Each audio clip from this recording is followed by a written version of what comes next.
Hello, Grosse Pointe South baseball fans, alumni, friends, families.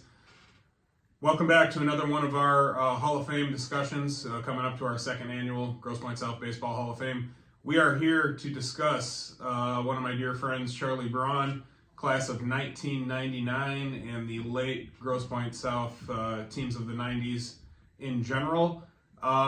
Thinking back first to Charlie Braun, you know, he and I are the same age. What's your first time remembering anything about Charlie Braun as a baseball player? Well, first of all, Charlie was never going to let his size get in the way of his success. Charlie was certainly not the biggest guy on the field, but he had the biggest heart. He really was an excellent player for us, shortstop, had 2 great years in 98 and 99. Hit about 440, I believe, his senior year. Unfortunately, his senior year got cut short a little bit, sliding into third base. I remember it like it was yesterday. He came up and I saw that dislocated finger and I just wanted to die at that point. It was about, I think, a couple of weeks, 2-3 weeks before the playoffs started, and we lost our shortstop and leadoff hitter. And that was just a huge loss for us. Yeah, a very unceremonious end to a 1999 season that I don't think went nearly as well as any of us expected, just in general. Let's start there. 1999. Myself had signed a scholarship to play at Central Michigan. Charlie had signed a letter of intent for a scholarship to Michigan State. It seems like normally a good place to start. Your shortstop and your catcher. Right. D1 commits, and then when it was all said and done, an under 500 team that lost in the district, what the heck happened? Well, I think, as they say, pitching is everything, and we just did not have a real deep pitching staff that year. And for instance, it just showed in the loss to North. I believe it was 11-10, wasn't it? Where you score 10 runs in a district game, you expect to win, and we just couldn't hold on. We just didn't have the arms at that point to really make a run. Yeah, definitely some offensive firepower, especially considering that Charlie wasn't even in the lineup for that game, scoring 10 runs against North, and keep in mind North starting pitcher Scott Kerber, someone who eventually pitched in the Chicago Cubs system, so. Right. No slouch on the mound for North that day. Right, we had knocked him out, actually. Yeah, so, the offense did about as well as it could have, all things considered. Just, a team that was kind of on fumes on the mound. And in general, the 90s, kind of a guerrilla ball game of baseball in the 90s in general. Yeah, the 98 team was a very good squad, with Jason Mangle and a few of the other guys on that team, and Hodgman. And we had, I believe, won the league that year and district, lost in the regional, I think it was. Yeah, regional final, I think, to De La Salle. But again, not a real strong pitching team. No. Just a lot of great bats up and down the lineup. First of all, I think 4 guys who eventually played Division I baseball, myself, Charlie Braun, Chris McGrady, who went to Villanova, and Matt Berry, who also made the team at Central for a couple of seasons. Correct. Not a bad place to start, 4 out of your starting 9, eventually playing Division I baseball. But as you mentioned, Jason Mangle, first of all, a guy who was a superstar youth player, as a 12-year-old, 13-year-old, somebody who ended up being an all-league caliber high school player eventually as well. I remember walking Jason intentionally when he was with the farm or the park, Babe Ruth. It was 13-year-olds, correct? Yeah. Yeah. And we ended up beating them in the state, but they got back at us. They won at 14 and 15 with Jason and Charlie and Teddy Swarthout and Danny Batches, Adam Hess, that group. Ended up winning the Midwest Regional as 14-year-olds, I believe, and Also in Little League, when that group was 12 with Grosse Pointe Park, Charlie Braun, Jason Mangle, and Dan Batches and some others won the Little League state tournament, went to the regional, and just a few wins away from the Little League World Series. Yeah, that was a very, very nice group, very deep. And Charlie just looked like somebody's little brother out there. But, Yeah. just Right. Again, Charlie, his size was not a hindrance to him. He never used that as any excuse, and he played certainly a lot bigger than his stature, that's for sure. just in general, the game in the late 90s, a ton of runs being scored. The 1998 South team hit well over 40 home runs as a team. Can you put that in context of today's game and how different that actually is? Well, if you remember, I believe you used a 34-29. Okay, a -5, drop 5, which would be illegal now. You also had a bigger barrel. The barrel's not as big today either. The ball is different. We had the low seam ball as opposed to the higher seam, which creates too much drag right now. So yes, it was definitely far more of an offensive game back then than what you're seeing right now. Just looking at purely the Grosse Pointe teams, how many balls did Grosse Pointe North hit off of that school in left center field, in the 90s? The Clems and the Seagrams and so on hit many off of that building. And not to mention about 100 feet over the left field fence in the parking lot. Even a little guy like Charlie, would hit 4 or 5 home runs a year. Right. And now a high school player that hits 4 or 5 home runs a year is considered a very legitimate power hitter. No doubt. If you can do something like that, but different game entirely. Do you have a preference between the eras, whether it's the late 90s with the 11 to 10 game, or more of the today's game with maybe the 3 to 2 game? Well, I guess I would like to see the high school go to the low seam ball. I think that everybody likes to see home runs. I think I'd like to see some more of those. Pitching definitely is better now. However, you obviously with the training and so on, you're seeing high school guys more so throw bare minimum low to mid 80s and sometimes into the 90s, which we never saw before, if you can recall. Back in the early, mid, even the late 90s, we didn't see a lot of that. Yeah, perhaps if it was someone extremely special, exactly. a top round pick or something. Right. So I like small ball too. I think it is a little bit of a different game, but I would like to see a little bit more offense. I would. 1998, Charlie's junior year, my junior year as well. A little bit of a historical note in Grosse Pointe in high school. That was the first time in a while that North and South were put in the same district in the postseason, and have been in the same district almost every year since then. But it's mostly become a tradition. That was sort of the first year of that tradition. And do you remember? I know I do. I'm just curious, and we didn't talk about this beforehand. But do you remember what happened between North and South that 1998 year in general coming into that district? The 98 year, I remember 99 for some reason with the finish and so on.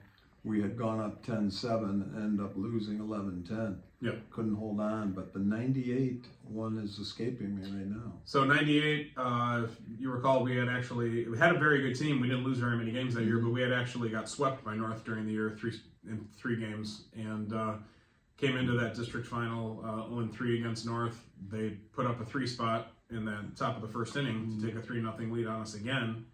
And then bottom of the first inning, Charlie got a base hit to get it going. Chris McGrady walked, and then I hit a ball over the left center field fence to tie it. And then we didn't look back, but it ended up being one of those typical late 90s scores. It was something like 19-12 by the time the game was over. But we won the district championship that year, and most of those North-South district battles went the South way after that, but it's been a very consistent occurrence in Grosse Pointe that North and South play in that district, and kind of a special tradition that people count on now. Right, and again, there was only one year that I can think of since then that we were not together, and that was 2015. And again, ironically, we won our district, they won theirs.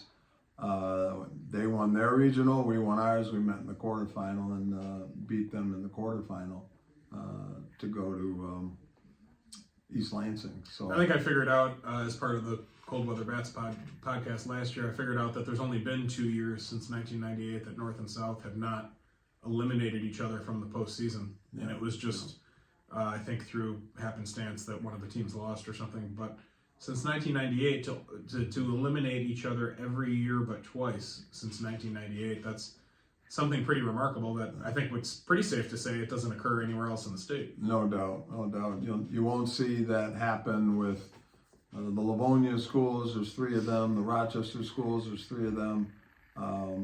You won't see it with Lance Cruz, Dakota, Chippewa. You just don't see it. And we are unique, certainly in that regard, no doubt. Creates kind of a special rivalry to some degree, and of course, where familiarity can breed contempt at times, but a special tradition, certainly nonetheless.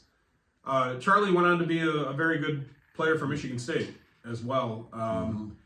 Considering his size and everything, is it surprise you at all, or did you feel pretty confident that he would have that success in the Big Ten? Well, again, it certainly is not a surprise at all, because that was Charlie, and he, as I said, he wasn't going to let his size stand in the way. He just believed in himself, had a great amount of confidence. Again, left-handed hitter, ran well, great hands, could pick up the ball, had a great arm too. You would think that if anything, Charlie might have gone to college and played second, but no, he was good enough to play shortstop, obviously the toughest and most important position in the infield, and he had a great career at Michigan State. Yeah, Defensive Player of the Year 1 year for them, all Big Ten at times, and among the leaders in batting average one of those years. Really solid career there at Michigan State, and perhaps exceeded some guys that were maybe more well thought of even in high school. Headed into that time and exceeded many of those careers. Right. Charlie twice All-State second team for Grosse Pointe South. Probably a case where he was certainly a good enough player to be first team, but a lot of great middle infielders. Right. Well, and also again with his injury his senior year, he kind of got shafted out of that. Lost about 3 weeks, I believe it was, and all the at bats and what he may have done at that point. So that I'm sure hurt him, but certainly didn't hurt him overall in terms of the whole scheme of things. The other thing with Charlie is a great student. Charlie was a great student as well. Oh, and, a doctor now. Yeah, as you all know, yes. He's a physician now, and Charlie was just a great all-around player, a great all-around person, a great all-around teammate. And you couldn't ask for more from a player. To just that injury, frustrating as it was, and I don't know if you recall this part of it. Do you remember where it occurred? Yes, it occurred at Harper Woods. We're playing a night game, and Charlie was sliding into third base. And as I said, he came up, and I saw that mangled finger, and I just wanted to die at that point. We can smile a little bit about it now, but I think Charlie would tell you it was an unnecessary play at third base. Yeah. I think we had a tradition for a while of playing at Harper Woods. Yes. One of the only places with lights, so we would play them almost every year. But all due respect, we were more of a baseball program than Harper Woods was, so we would have a sizable lead most of the time, and he kind of tried to steal third base on his own, without a sign or anything, just an unnecessary play, unfortunately, and cost him the rest of his season, and probably cost us, no doubt, some success in the postseason. But it's one of those things that happens in baseball, unfortunately. I think it's appropriate to touch a little bit on Charlie's dad, Tony Braun, a longtime baseball fixture in Grosse Pointe. What are your memories of Tony Braun as far as maybe when you met and how the relationship developed with him? Well, it started in Little League, of course. As you know, Park had a great program, as well as Farm City, and then Wood Shores did too. We all had separate Little Leagues that were all very good. I wondered a lot of times how good we would have been if they were combined, and the players from those areas combined, I think you probably would have seen a few more trips to Williamsport. Certainly. But yeah, I remember Tony Dick Swarthout coached the park team, and I remember battles in the Babe Ruth at 13, 14, and 15. And Tony and I became very, very good friends. He helped initiate our dugout club at South, which has just been a tremendous, tremendous asset to our program in terms of fundraising and everything we do, and of course bringing this program to light. And Tony was, along with Dick Swarthout and some others, were just really the pioneers in terms of the dugout club and what we've become to this day. Yeah, very lasting impact as it comes to the fundraising piece and the dugout club. How about the, in addition to that, the Grosse Pointe Baseball Showcase? No doubt, yeah. Dick and Tony started the Grosse Pointe Showcase with Dave Bergman back in the 80s, I believe it was. I think it was more in the 90s, I think. Late 80s, early 90s. Yeah, 90s. Yeah. It was the 90s, and was the only showcase at that time. We pretty much had a monopoly on the showcase market, but as you know now, they're all over the place, and definitely a forerunner to what came later. Right. We were the catalyst that started that showcase boom that has occurred now. And main piece of it was I think raising money for the Grosse Pointe Redbirds organization. Correct. Now that's more of a standalone business. Those showcases. Exactly. A little bit of a different scenario there, but Tony Braun, the Braun family in general, obviously a big part of the baseball legacy here in Grosse Pointe all the way around. Charlie Braun, a very worthy member of the Grosse Pointe South Baseball Hall of Fame, from his just up and down his career in Grosse Pointe, from Little League, the impact with Grosse Pointe Park, going to the Midwest Regional and Little League, all the way through high school. With Charlie's success in the Big Ten, and obviously a great success just in life in general right now with his family and career as a physician. But we'll look forward very much to seeing him on February 1st with our second annual Grosse Pointe South Hall of Fame event. There are some very limited tickets remaining for that event, so please see GrossePointeSouthBaseball.com if you have some interest in coming. Any final notes? Yeah, just remember too, Charlie was one of our only athletes that made All-State in 2 sports. That's right. Great hockey player as well. Neglected to say, a great hockey player also. They, I believe, junior year lost in the state final to Trenton in hockey. A very good run there, junior year. Yeah, Trenton always a powerhouse every year. Yeah. Big win against Catholic Central, if I recall, that year. But great All-State hockey player as well. Dan Griesbaum Junior here, along with Dan Griesbaum Senior, signing off. But we will see you at the second annual Grosse Pointe South Baseball Hall of Fame event. See you soon. Thanks very much.